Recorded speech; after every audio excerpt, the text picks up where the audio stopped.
Men think that economics is about finance, and so they take economics. Women think economics is about finance, so they don't take economics. Claudia Goldin is a pioneer in the field of gender economics. Her influential books and articles have helped us all better understand the role of women in the field and why there are so few of them. When we ask women why they don't want to major in economics and why they want to major in psychology, which is the field that they're drawn to more, they will say economics is not about people and psychology is about people. Well, we have to do better in teaching people that economics is about people. Well, for Goldin, it's also sometimes about dogs. Well, I also train Well, you train dogs as well. my own dog, Oh, that's interesting. What kind of dog do you have? a golden. What else would I have? Of course. Just the last couple of slides. Claudia Goldin is a labor economist and economic historian and currently professor of economics at Harvard University. Rhoda Metcalfe sat down with Claudia Goldin to discuss her work and how she came to write the definitive book on the economics of family. You've done research in a lot of different areas, but you're particularly well known for your work on gender economics. And in your latest book, that's called Career and Family, you zero in on the wage gap between men and women, and you offer a different explanation than we normally hear, that a lot of the wage gap is essentially it's the price women are paying for flexibility in work. Can you dig into that for us? So there are differences in earnings and in careers between men and women. These differences have narrowed considerably, but they still exist and they're troubling. And they're so troubling that we blame them on a lot of things. We want to find what's doing it. We want to find the criminal. So we point fingers. We point fingers at managers who are biased. And I often say, as a New Yorker, I would say we should stamp it out like cockroaches. Right. And we should get the great exterminator and get rid of it. And if we did that, we would be in a better place, but we would not have eradicated the gender differences in earnings and careers that we see around us. Right. And we would not be in the better place that we thought that we were going to be. And the reason largely is due to the fact that there is the need for caregiving. And caregiving is for children, and caregiving is for other family members. It can be a parent, it could be a spouse. And women do that more than men do that. Thank goodness we see around us, at least I do in my little bubble here in Cambridge, of more men taking on these activities. But it's still the case that women do them. And because of that, women tend to take jobs that enable them to do them. We call that the more flexible job. Now, if both men and women both took the flexible job, we wouldn't have as big a problem. But the problem that we have is that in the universe of jobs, there are jobs that I call greedy jobs, and the greedy jobs pay a lot more. When you talk about greedy jobs, what do you mean? So a greedy job is a job in which you're supposed to respond late at night or on weekends or take off that vacation. So it's a job that takes up a lot of your life. And that takes up a lot of your life. And it's a job for which if you couldn't give it all of your life, then you wouldn't be in the job for a long time. You wouldn't be promoted. Right. And so the idea is that not so many women are going into these greedy jobs precisely because they can't do those kind of hours because they have kids to take care of or somebody to take care of. That's right. Right. So, I mean, how do we narrow that gap? I mean, how do we, if in fact gender discrimination is only a part of the wage gap, and another part of this is just the fact that so many women are taking the flexible jobs, how do we narrow that gap? So there are lots of different ways in which it can be narrowed. So it could be done by having substitutes. So if you are a pediatrician, you have a very greedy job. You have a lot of clients who want to see you, and they want to see only you, and they're going to cry kick and scream because they're 3 years old if they don't see you. Well, form a group practice. And in a group practice, there are one of you, two of you, they could be five of you. Someone can fill in for you very easily. That's right. Right. And I guess, too, part of this also comes down to the dynamic in a family, how equally shared the responsibilities are within the families. That's right. So the second point is there's a need for care. And the second one is who does it? Now, who does it doesn't necessarily have to be the woman. And I would say that every person I know who has kids in a different sex couple knows this to be the case, that there is couple inequity. It's the woman who takes the flexible job. It's the woman who does more, not 100%, but more of the caretaking, takes more of the caretaking responsibility. Spends more of the time with the kids, picks the kids up from school, whatever. Right. They essentially throw gender equality under the bus with it. Right. Do you think that the COVID pandemic has nudged the needle on this to a certain extent? I certainly do. So what we discovered during the pandemic is that I can shake your hand over Zoom. We can sign that contract. I don't have to go to Zurich to do that, and I don't have to go to Tokyo for the M&A. Well, that means that the greedy job can be made more flexible. The flexible job can also be made more productive because rather than, so let's say that someone has a flexible job and it's sort of part-time. Well, she's working, let's say, 25 hours a week. And now she can spend some of those hours working at home and be more productive. So the flexible job can be more productive. The greedy job could be more flexible. That's really, I think, one of the amazing silver linings to the pandemic. So I'm curious about how you came to this focus on gender economics, because I know you started in the sciences, right? You were, originally sort of interested in biology, and then you turned towards economics. Oh, yeah, this is going like way back. Yeah, I'm taking it like just, how you even got into economics in the first place, instead of your original focus. This is my original focus. I'm a detective. I've always been a detective. I see. And so my detective work originally was and this is when I was in high school, was in bacteriology. And I went to Cornell University, but there were, I got extremely bad advice. And so then I realized that I didn't know very much at all. And so I should go into the liberal arts and study more. And that's what I did. And I chanced upon an amazing economist named Fred Kahn. And Fred Kahn got me involved in the field of regulation and industrial organization. And then I went to the University of Chicago to study industrial organization. That's what I started doing.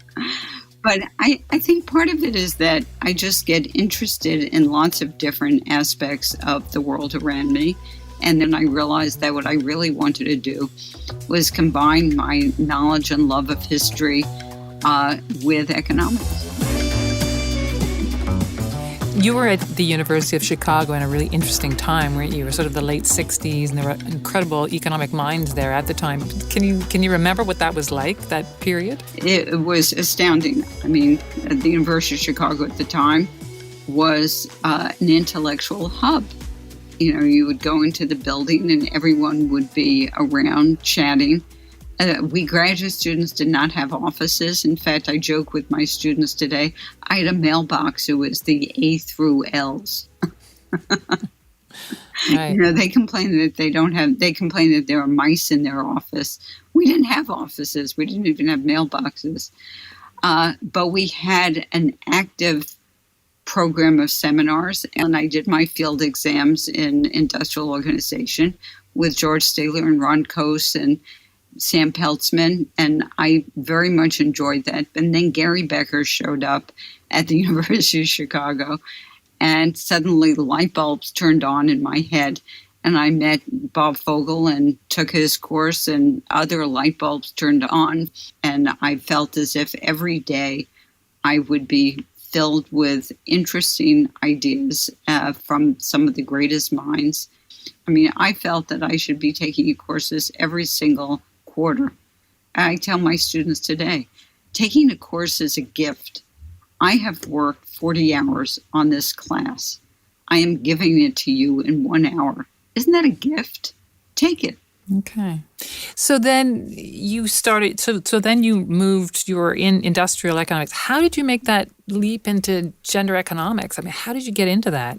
Well, I became an economic historian, and I studied slavery in the American South. Also, I worked on the costs of the American Civil War. So, and then I sort of meandered into working on families. So some of what one does is because of the questions that you have in your mind, but also because of what's going on in other fields and in your own field. And in the field of history in the 1970s, it was a period of a lot of work in social history, in the family and the family economy. And I was working on this, and suddenly I realized that there was one person in the family that no one was talking about because there was not very much information about the person, and that was the wife and the mother. That person was completely neglected. So I decided that I would write her history, and that was my book, Understanding the Gender Gap. So you, as you say, as a historian, an economic historian, you really dug into the evolution of women's relationship with work and careers. So you looked at different stages of women's labor over time.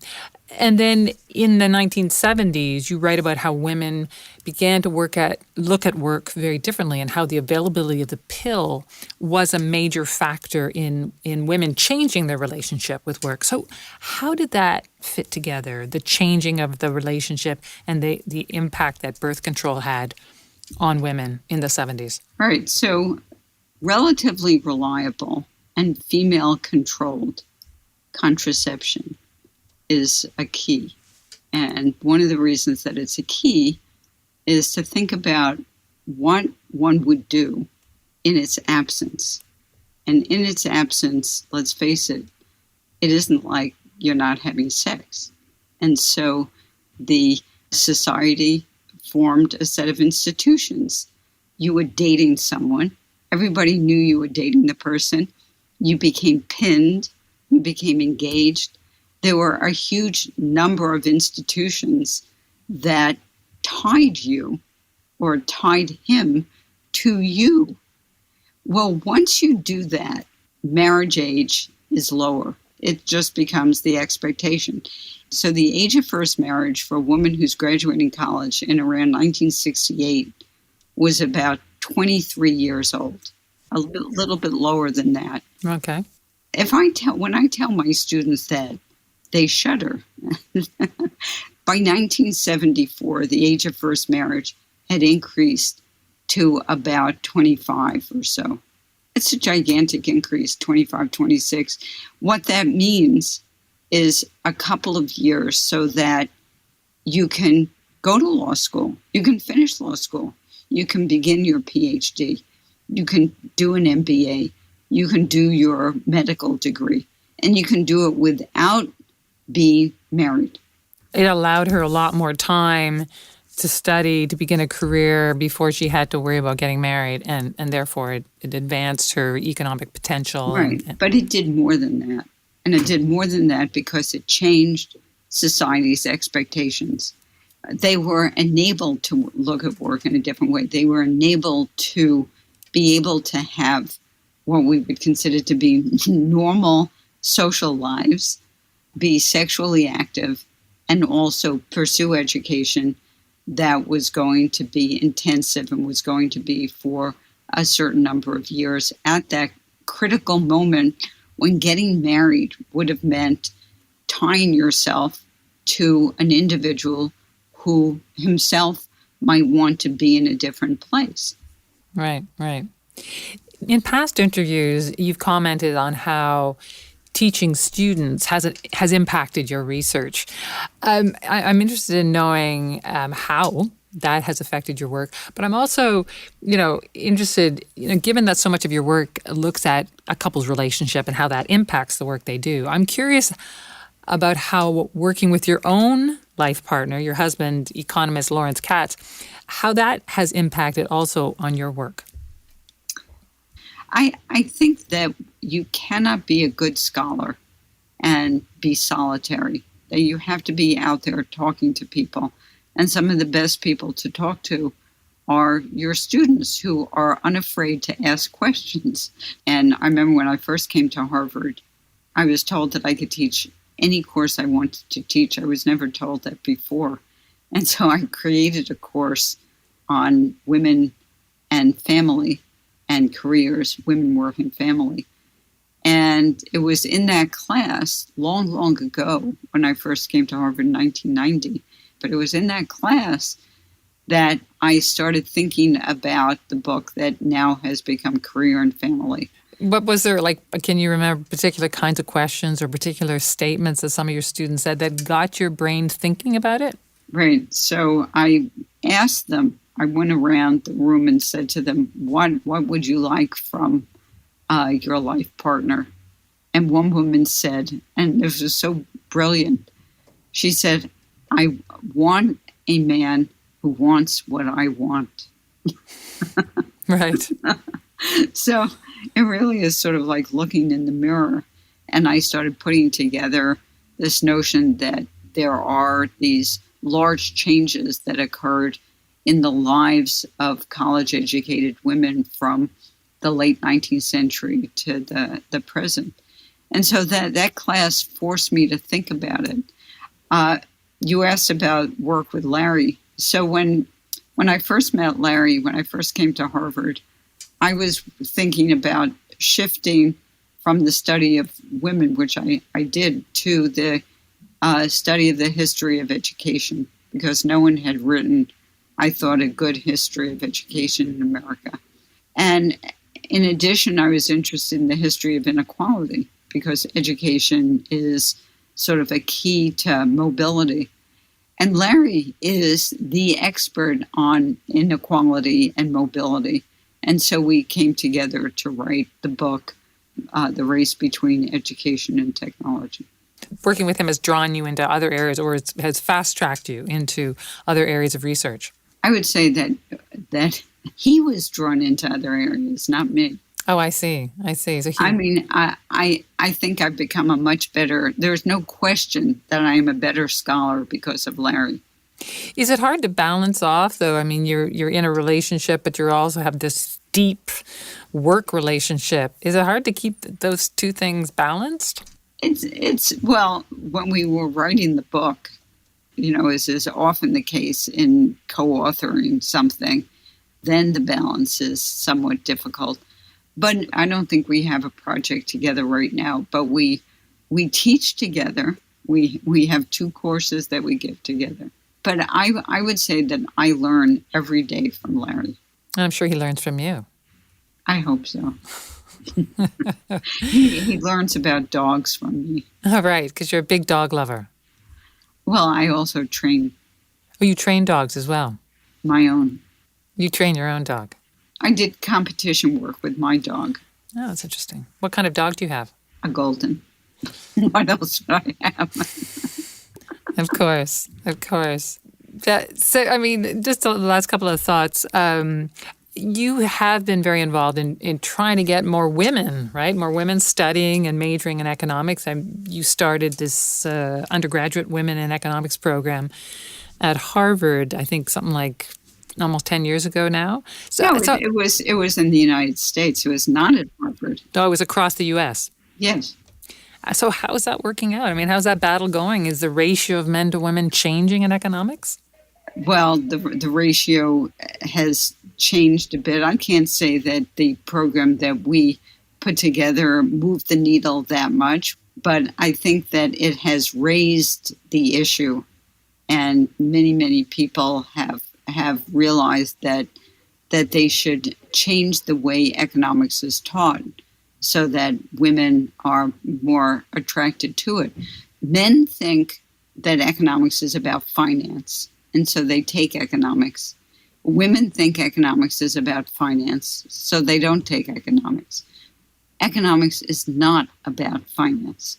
So we had some very light touch interventions. When the freshmen arrive, the freshmen come with their parents, and so you have events in which you showcase your graduates who are in careers that are very diverse. You have an individual who's at the IMF, or an individual at the World Bank, or an individual who's working on obesity or inequality or economic development.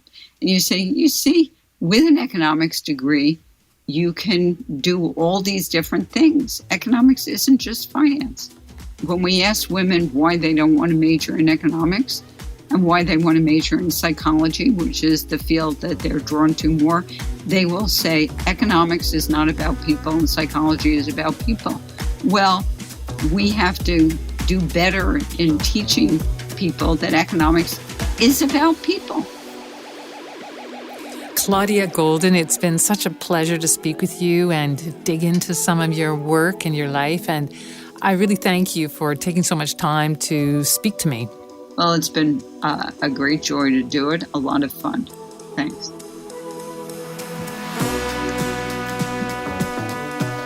Claudia Goldin is a professor of economics at Harvard University. She was speaking with Rhoda Metcalfe. Look for the other podcasts in our Women in Economics series at imf.org/podcasts, on Apple Podcasts, or wherever you listen. You can also follow us on Twitter at IMF_podcast. I'm Bruce Edwards. And I'm Rhoda Metcalfe. Thanks for listening.